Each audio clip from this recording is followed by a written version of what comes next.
Hello and welcome to World Talks here on TVP World with me, Ashim Kumar.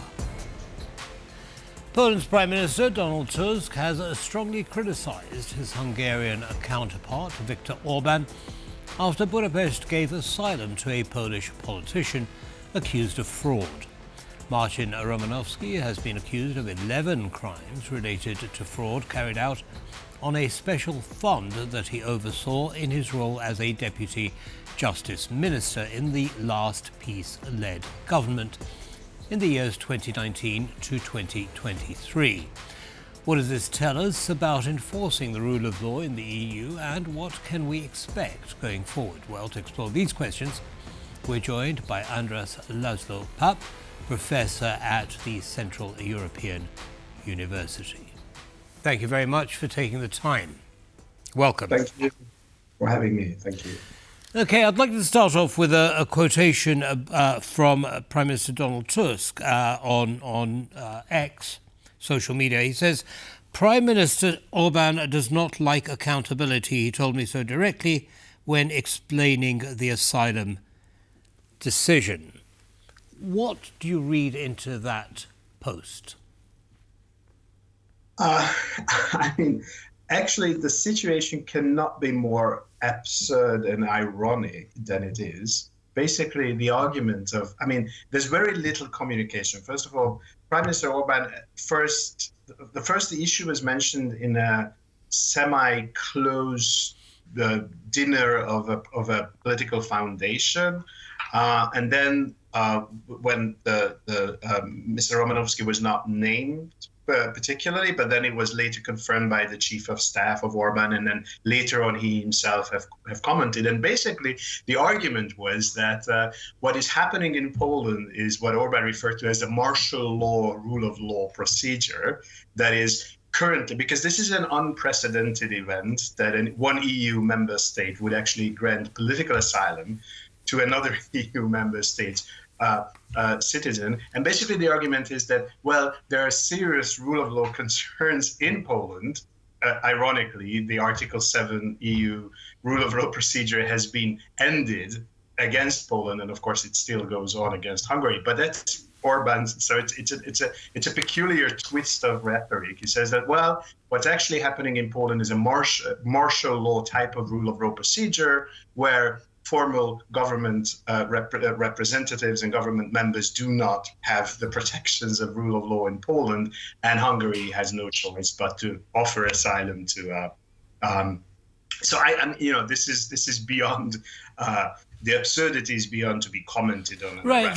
So it seems as though the argument is being kind of moulded to fit a bigger aim.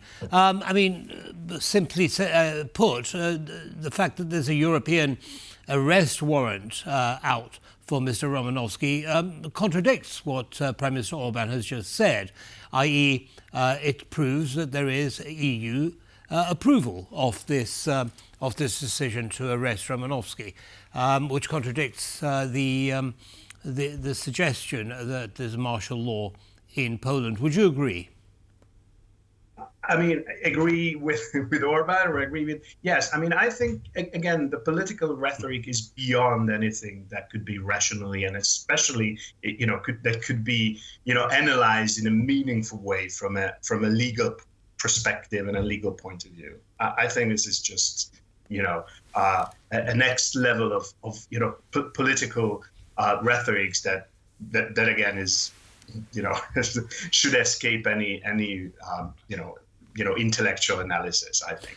All right. Okay. So let's move on. There's an arrest warrant out for Mr. Romanowski.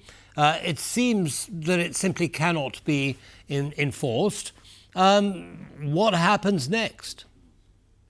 It's very difficult to predict. By the way, also there was a hint that maybe this is not the only asylum that Hungary is willing to grant, because Hungary is there to offer help for those in need who are being infringed, whose rights are being infringed. We don't know if more are going to to follow this asylum. By the way, Orban said that he has nothing to do with this because this is a legal procedure, and he, as prime minister, obviously has no direct influence in what's going on. Which, of course, we also know is, in this country, everything that's political, will at the end be initiated or approved by the prime minister. But again, this is, his argument that these are legal procedures and they go on their established way. So in that way, it's not entirely clear what is going to happen. What I think is an indicator of what might or might not happen. That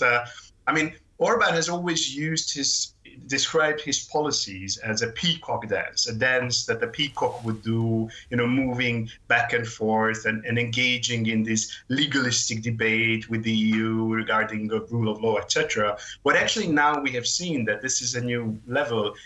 It seems that Hungary is not interested in receiving the EU funds that have been frozen as part of the Article 7 procedure. It very much appears we could see that with the procedures pertaining to the Erasmus and the research, funds that it appears that Orban doesn't care about actually engaging in meaningful discussions with the EU. It's very, very hard to predict what's going on. Okay, so here we have a situation where you've got an EU leader who simply doesn't care what the EU consensus requires from him, and of course other member states, who is also going against the European tide by supporting and maintaining a close relationship with Vladimir Putin. What can the EU do about this? This last asylum issue is last in a long list of things that Orban has done to thumb his nose at the EU. What can the EU do in response? Well, it's very difficult to say what else can they do. This was an unprecedented and I think a very big step that the EU has done with Hungary and also with Poland at the time, is to actually go beyond words and, direct and straightforward diplomatic disapproval and actually go into freezing funds. But as you say, that's made no difference to Viktor Orban. What else can they do? I don't really have an answer to that. Obviously, there are things that can be done. Again, I'm not a political analyst. I actually know what is. That's not mine. But we've seen that Hungary has been vetoing a bunch of EU decisions on sanctions, but some actually have been approved.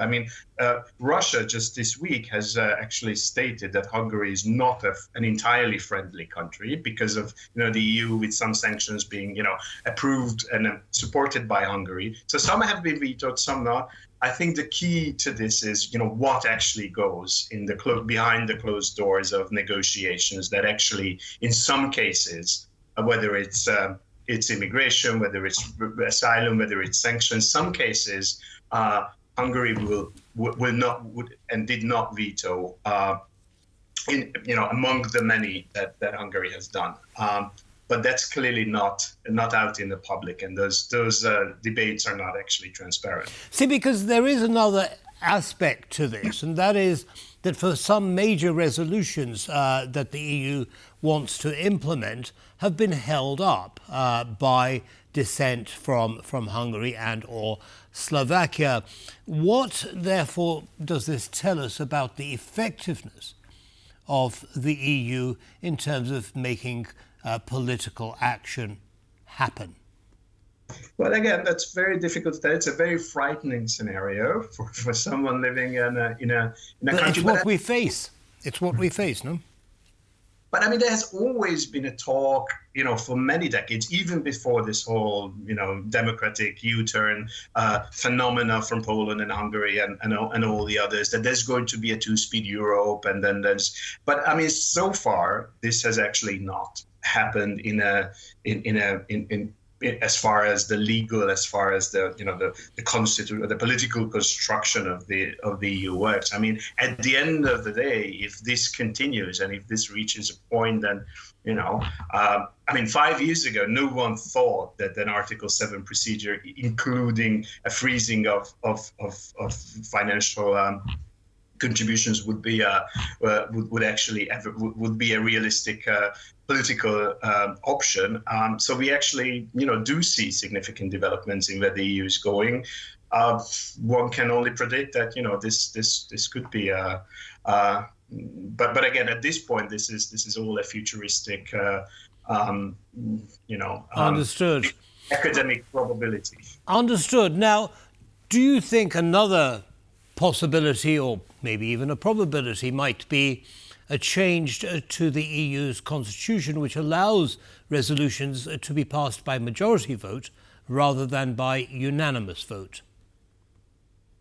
Again, that's not really illegal, but it's, again, as always, a political question. So it's that is obviously something that can happen. I mean, the other thing that can happen is that maybe